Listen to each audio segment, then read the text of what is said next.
So it's a pleasure to be here tonight to talk to you a little bit about early intervention.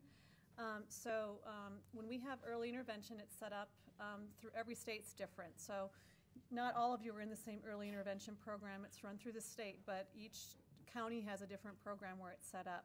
So initially, when you have your baby at the hospital, when you're discharged, you get a referral for early intervention. So when you come to clinic, we talk to you about the importance of being involved with the early intervention program.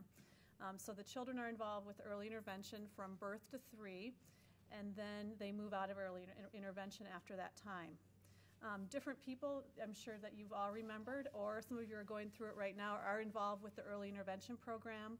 You have nursing, physical therapy, occupational therapy, speech therapy, vision, and deaf services. So depending on what your child needs, the team will come and evaluate and come up with a program for your child.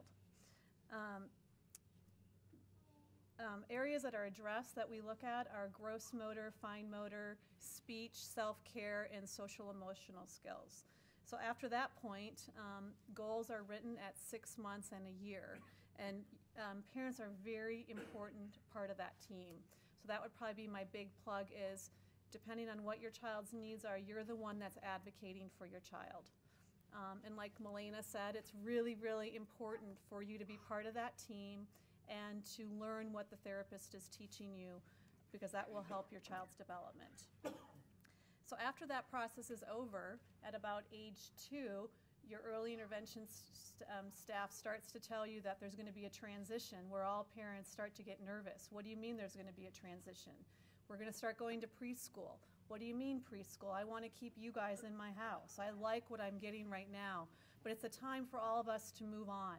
So at that point, parents start to get a little fearful of that next step. But it's the same thing when you're bringing the baby home from the hospital and someone says, early intervention is going to come in. What do you mean early intervention is going to come in? So you kind of start going back through that same phase. And what happens is 3 months prior to 3, the early intervention program director and staff sometimes meet with the school district, and they go over a global program with you on what your child's needs are at that time.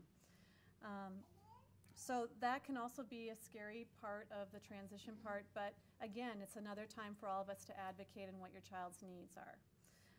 At that point, sometimes kids will start going to play groups at 2.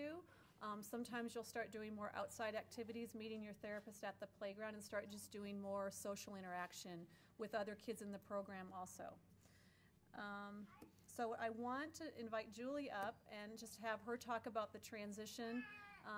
Her son Dawson is in this phase that I want her to kind of just talk about what's happened with her experience with the 3 to 5.